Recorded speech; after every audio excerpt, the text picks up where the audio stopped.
Closed captioning sponsored by WVU Medicine Camden Clark and McClinton Auto Group.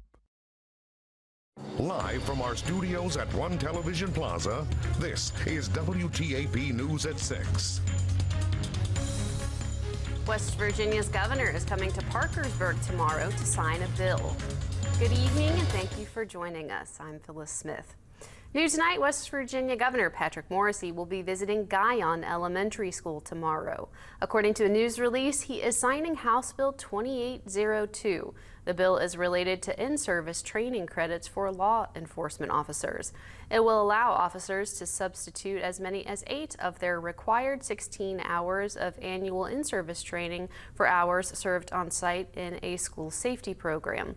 Governor Morrisey is scheduled to sign the bill at 1 p.m. You can watch him sign it live on our Facebook. Turning to the weather, a little rainy today. Meteorologist Kirk Greenfield joins us now with a look at your first alert forecast. Kirk? Well, you took the words right out of my mouth. A very soggy afternoon as we've had wave after wave of rain, which has kept our temperatures down into the 60s, pretty consistent through the area. When we take a look at the Jan Jill's Marietta Skycam atop the Lafayette Hotel, we have raindrops on the lens of the camera, 66 right now. Relative humidity 90% and the winds out of the east only 6 miles per hour.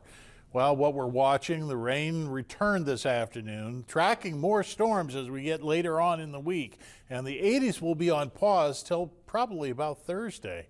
Well, the evening planner suggests that we'll see rain showers now for the rest of the evening and past midnight, but our temperatures will hover just in the bottom of the 60s. Now, we'll take a look at the rest of the forecast for the rest of the week when I return in just a moment. Back to you. Thank you, Kirk. This week is National Police Week. A couple of ceremonies were held in Parkersburg by the Fraternal Order of Police Lodge 79 to honor present and past law enforcement officers. Our Jason Livia went to the ceremonies and has the details. This week is National Police Week, and the Fraternal Order of Police Blennerhassett Lodge 79 held a ceremony Monday to honor the work of present law enforcement officers and the lives of officers who have fallen. Vienna detective and FOP President Ryan Black says National Police Week traces its roots to the Kennedy administration. In 1962, President John F. Kennedy, he put in a proclamation to make May 11th through the 17th Police Week. It's to honor those men and women that are actively serving in law enforcement, as well as those who paid the ultimate sacrifice and lost their lives in the line of duty. The ceremony was held in 2 parts. It began with a wreath-laying ceremony outside Parkersburg City Hall, followed by an awards ceremony held in the Wood County Resiliency Center. Those in attendance include representatives from Parkersburg, Vienna, and Williamstown Police Departments, the Wood County Sheriff's Office, the West Virginia State Police, and the West Virginia Secretary of State, Chris Warner, who was the guest speaker at the awards ceremony. Warner said he came to give thanks to the people who protect and serve the community. Without the police and then without the U.S. military to protect us as a nation, we would not be able to enjoy the freedoms that we do. So I'm here to thank each and every one of these men and women for doing that every single day that they put their uniform on. Along with several police officers who received awards, the crew of St. Joseph's Ambulance Service received honors for their 50 years of service to the MOV. 2 former Parkersburg High School students were also awarded with scholarships to help support their academic career at the University of Charleston. Black says what today and this week boils down to is supporting and honoring the men and women who serve the community, who are more than just the badge they wear. As law enforcement, part of our mission is to ensure and make sure our communities are safe. We care about our communities, we love our communities, and we serve them every single day. We're more than just a badge. We have a passion for our job and for our profession. This is Jason Livia in Parkersburg. With WTAP News, this is home. 2 people were hurt in a car crash this afternoon. According to the Waverly Fire Chief Dennis McAtee, their injuries are minor. He says 2 cars crashed T-bone style at the intersection of Emerson Avenue and Fisher Lane. Route 2 was closed for a little while but is back open. The cause of the crash is still under investigation. Camden Clark Ambulance Services, the Wood County Sheriff's Office, and the Waverly Volunteer Fire Department also came to the scene. New tonight, Worthington Healthcare Center is celebrating Nursing Home Week by inviting Elvis Presley to crown 2 residents as the King and Queen. They began their Nursing Home Week celebration on Sunday by making Mother's Day corsages and homemade cards. This afternoon, they held Decades Day and dressed up as their favorite decade. Elvis Presley performed for the residents and crowned Susan Milligan and Derek Tate as the King and Queen. Tammy Miller, the activities director, says Nursing Home Week is an exciting week for the staff and residents. It's a time that everybody can just like have fun. I mean, not like you can't have fun all the time, but the purpose of it is to recognize your nursing home and the staff that work there and how hard of a job that they have taking care of our residents here. And it's just a fun, really fun week for everybody, including the residents here. For a list of Worthington's activities for Nursing Home Week, you can head over to our website at WTAP.com. President Donald Trump announced a new trade deal with China today, but the details are scarce.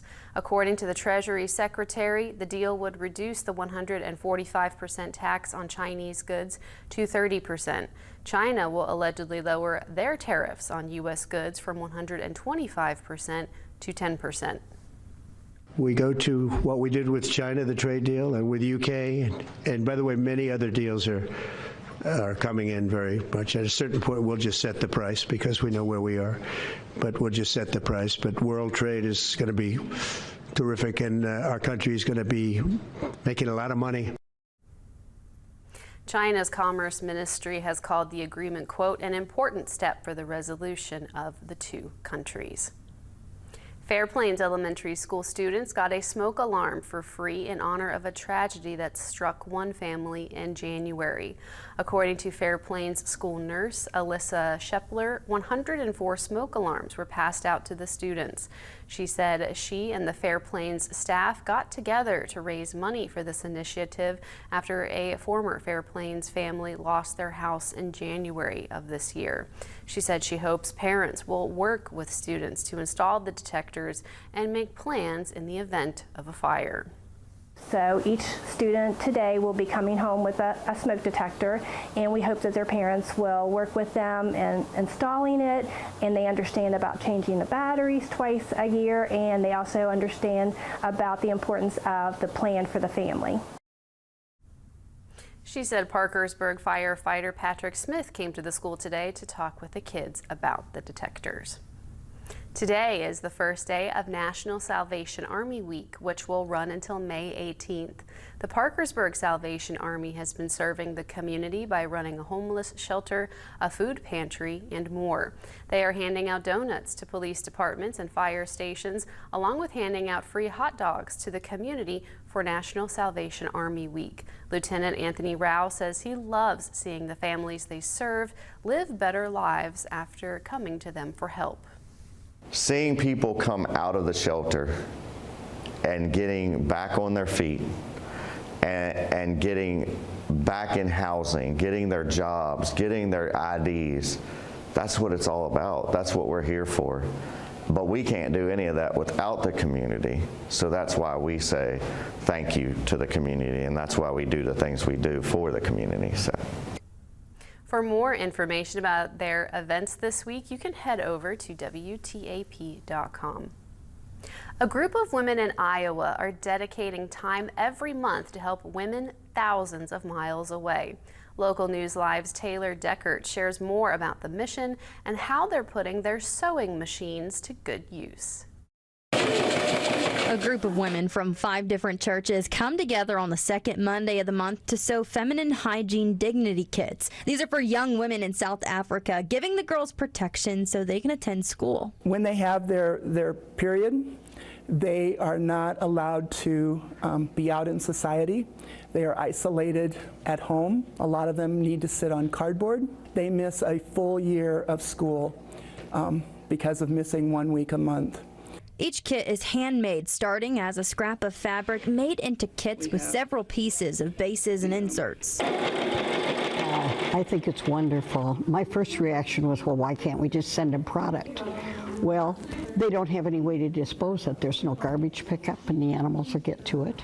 After they fill up a tote, the products go to Blessman International headquarters in Des Moines, where missionaries then take them on missions trips. They started this just over a year ago as churches were looking for a new missions project to work on.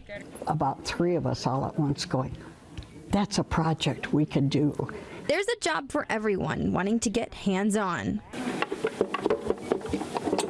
It's a several-step process where many hands make light work. Cut and trim and ironing, and you don't have to be sewers.